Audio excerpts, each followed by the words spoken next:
Lammiin Ameerikaaf lallabaan wangeelaa beekamaa Reverend Dr. Biili Grahaam roobii darbe jechuun guraandhala 21 bara 2018 umrii isaanii waggaa 99tti addunyaa kanarraa du'aan boqotan.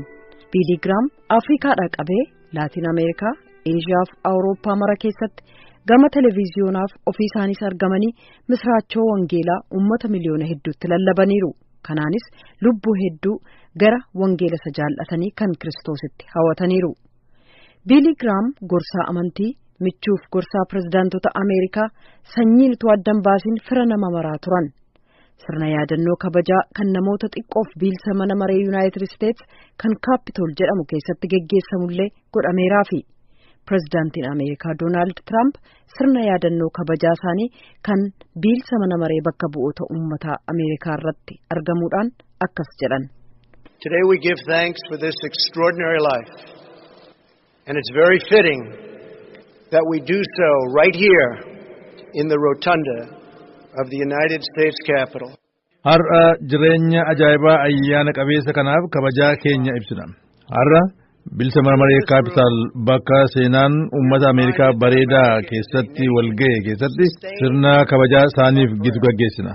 Mana kana keessatti Ameerikaan biyya kadhannaadhaan jiraatte ta'uu ishee yaadanna. Biili Grahaam nama mara qixxummaan kan ilaalaniif nama jaallachuudhaan beekamu. Yeroo tokko apartaayidii Afrikaa kibbaa keessaa mormuudhaan jamaa wangeela lallaban duratti akkas jedhanii turan. Christianity is not a white man's religion, and don't let anybody ever tell you that it's white or black. Christ belongs to all people. Kiristaanummaan amantii adii qofa miti. Eenyuyyuu amantiin kun dhimma adii fi gurraachaa godhee akka isinitti himuuf hin ayyaminaafi. Kiristoos kan dhala namaa hundaati. Lammiiwwan Oromoo ministirii Biili Grahaam waliin hojjechuuf carraa argatan keessaallee haasofsiisnee jirra. Kanneen keessaa tokko luba Dooktar Gammachiis Dastaa Buubaati. Hojii wangeelaaf ministirii isaanii waliin hojjenneerra itti fufnees ni hojjenna jedhanii Biili Grahaamin attamitti yaadattu jedhee gaafadheen ture. Biili Grahaam inni angafti kan inni isaan ittiin beekaman inni guddaan lallabaa wangeelaa guutummaa addunyaa waliin ga'edha. Guutummaa addunyaa waliin ga'uu duwwaa mootuu hin taane gurguddaa namoota gurguddaa pirezidantoota Ameerikaa irraa kaasee hamma namoota xixiqqaa biyyoota Afrikaa keessa jiranii fi Eeshiyaa keessa jiran hundumaarra naanna'uudhaan nama wangeela lallabanidha. Namoota miliyoona dhibbootaan lakkaa'amanidha. Hundumaarra caalaa immoo si'a jalqabaatiif teekinooloojii televezyiiniidhaa fi fiilmii adda addaatiin wangeela nama lallabanidha. Guutummaa addunyaatti pirezidantoota Ameerikaa hundumaatiifis immoo akka gorsa hafuuraatii fi gorsa sirnaaf naamusaa nama kennaa turanidha. Akka hoogganaa waldaa kiristaanaa nama ta'ee hojjeteetti akka nama hojii wangeelaa guutummaa addunyaa irratti yeroo kana naanna'ee hojjetaa jirutti Biili Grahaam isin jireenya keessan keessatti dhiibbaa gaarii isaan qabaatan fakkeenya isaan isiniif ta'an maali?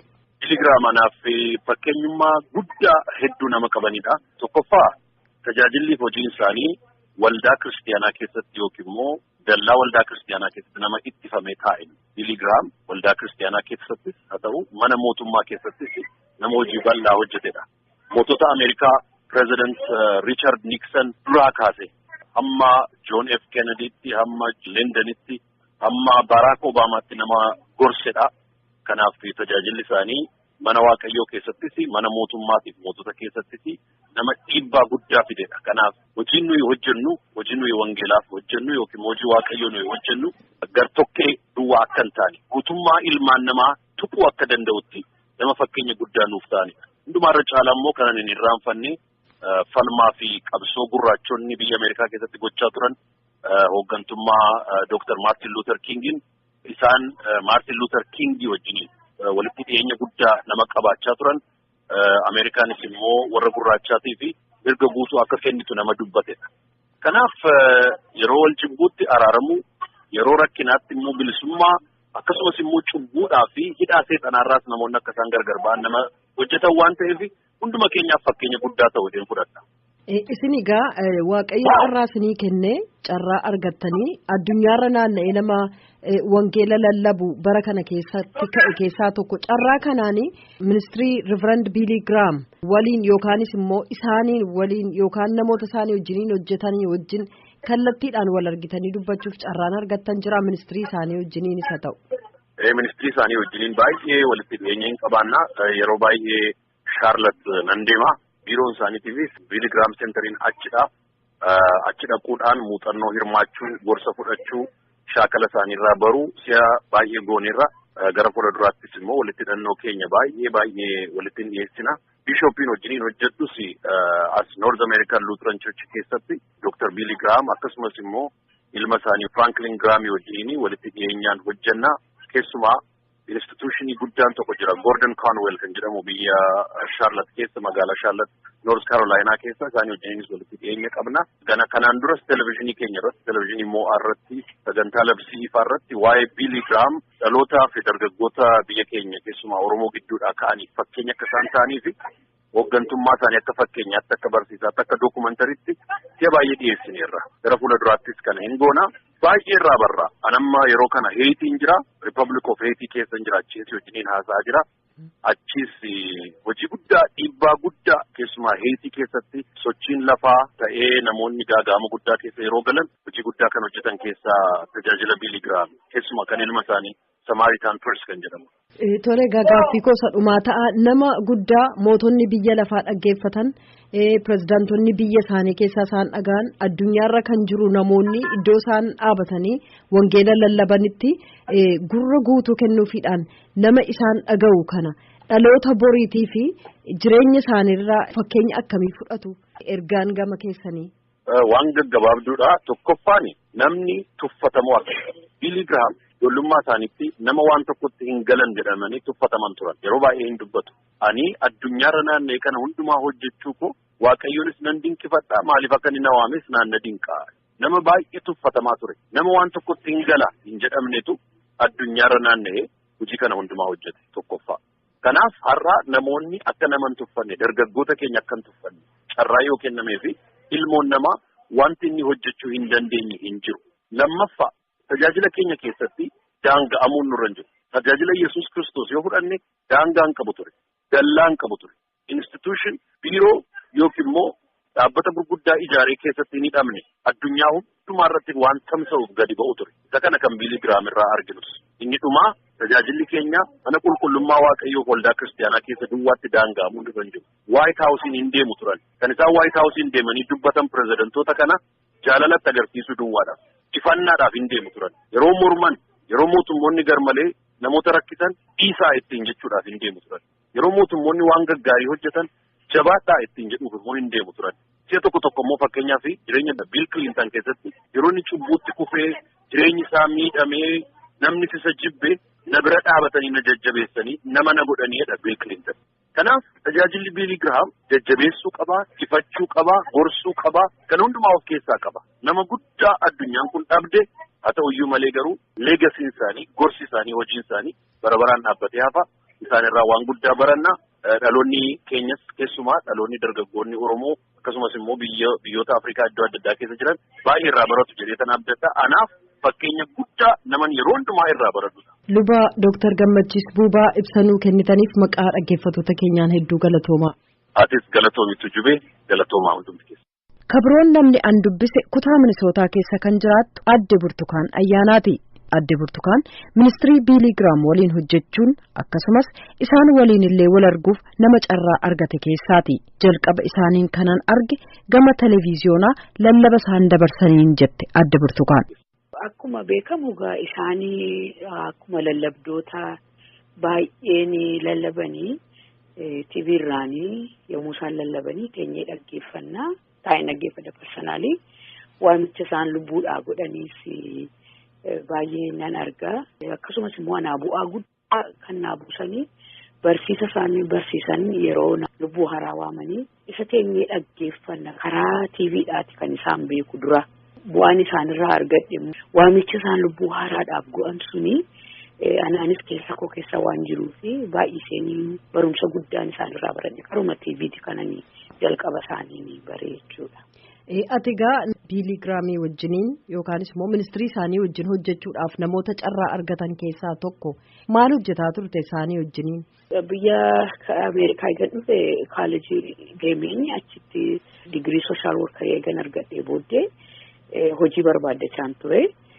Asumaananii waajjirri isaanii iddoo kana Minneapolis keessa waan ta'eef achitti dhaqee hojiidhumaan apply godhee jechuun hojii gan apply godhee booddee hojii isaan biraa argadhee dipaartimentiin keessa hojjetaa ture immoo kan kaawunsiliingiiti namooti warri gooftaa fudhatan lubbuu haaraan jechuudha warri dhukkubsatan warri rakkina adda addaa qabanii xalaa'aan biyya lafaa guutummaadhaatu gara dipaartimentii sanaa dhufaa wanta jajjarsiisaa ta'e isaanumatti dabarsinee kennaa wanta jajjarsiisan taane garuu wanta isaan barreessanii lafa kaa'anii yeroo du'aatti kan nama jajjabeessu yeroo dhukkubaatti waldoota naannaa isaanii warri barbaadan paasteroota warri barbaadan akkuma kana kan qophaa'ee jirutu jira kan isaan Biili Grahaam kan isaan qopheessanii achumarraatu xalayaa sana gaaffii namooti gaafatan deebifna jechuudha. Baay'een biyyuma lafaa guutummaa irraa dhufa kan nama dhibu lafanitti dhaladhe illee muggi keessaallee yeroo namitti xalayaa namooti iddoo sanaallee gizeenii argadhu ture dipaartimentiin suni guutummaadhumatti gaaffii namootaa kan deebisan rakkina namootaa kan deebisan gargaarsa namootaa kan qaqqabanidha kanan achi hojjechaa ture. Innaa ministirii Biili Grahaam wajjin hojjetaa turtetti isaan waliin wal arguudhaaf carraa argatteetta? Eeyyee isatti baay'een waaqayyooti guddaan gammadaa yeroo waggaa waggaatti dhufaniidhatu isaanii tajaajiltoota isaanii yookaan hojjettoota isaanii dhufanii yerootti galateeffatan yerootti attam maaltu akka ta'e akka jedhani maaliif isaan waajjira kana keessaan hojjetan isaanii shaarlatiin taa'u garuu biiroo kana dhufanii ilaalu waajjira isaanii kana dhufanii ilaalu waggaatti tokko dhufanii tajaajiltoota isaanii yookaan hojjettoota isaanii galateeffatu waan adda addaas immoo itti dubbatu. Kanaafanii carraa argadhee isaanii wajjin wal argee baay'ee yeroo fudhatanii yuunattaa isaanii maqaa koo gaafatanii eessaa dhuftee nan biyya Itoophiyaatiin dhufe jedhee ittime eeyyee bara Alisillaaseen bitaa ture dhaqeetti lallabeera jedhanii yuunatti manii akkasumas immoo Firankiliinii yeroo baay'ee akka biyya Itoophiyaatti deddeebi'u akkuma kanatti walii wajjin dubbanne ilmi isaanii jechuudha. Eeyyee baay'een waaqayyotti gammada isaanii wajjin carraa kan argadhee dubbachuu kootis isaanii dubbachuu kootis. Egaa nama guddaa addunyaa birattis biyya isaanii birattis nama beekamaa akkasumas amala gaarii qabaniin wangeela addunyaa guutummaa irratti dabarsuudhaan nama beekamantu roobii darbe addunyaa kanarraa godaane dhaloota boriitii fi jireenya Biili Grahaam wajjin wal qabsiiste waan jettu yoo qabaatte. Nan gammada baay'ee gaaffii kana na gaafachuu keetii fi gaafa dubbatanii maal jedhani gaaf tokko atoo nama umuriidhaan guddaadhaa akkamittiin muuziqaa adda addaadhaatu gaafa isaan lallabanii muuziqaa ficcimaa kanatti faarfachiisu faarfannaa irratti kanaaf akkamittiinitu jedhanii gaafatanii minnaanii bara kana keessa jenereeshiniin kun muuziqaa dhaggeeffataa kanaafani muuziqaa kana isaanii dhiyeesse karaa muuziqaa sanaa wangeelli akka qaqqabu godhaa jedhan ergaan isaanii inni guddaan jaalala isaan daqiiqaa 30 kan isaan baay'ee lallabanii achirratti garuu waa'ee jaalalaa duwwaa dubbatu Kiristoos si jaallata gara waaqayyoo kottu waa'ee jaalalaa lallabu waa'een firdii isaan biran jiru jaalalaan namoota akka Kiristoos nama jaallatu waa'ee fannoodhaa lallabu kanaaf nuyi akka tajaajiltuu tokkootti anis warra biraatiifis ergaa ta'anaa wargara fuulduraatti warra hojjennuufis jaalala Kiristoos jaalala akka ta'e akkuma isaan waa'ee jaalalaa lallabanii namooti kumaatamni daqiiqaa 30 isaan lallaban sana keessatti dhufanii gooftaa fudhatanii waaqayyoon hunduma keenya gargaarii jaalala duwwaa akka lallabu isaan jaalala kan isaan lallaban meesajii isaanii kana anis immoo kanuma hordofa jechuudha. Adde Burtukaan Ayyaanaa ibsaa naa kenniteef hedduu galatoom. Reverend Dr. Biili Grahaam bakka jiraataa turan kutaa Noorz Kaarolaayinaa Shaarleetitti kan argamu bakka biqiltuu laayibrarii isaanii Memorial Prayer Garden jedhamuuf haati warraa isaanii Ruut Grahaam itti awwaalaman cinatti har'a waaree irratti sirni awwaalcha isaanii raawwateera.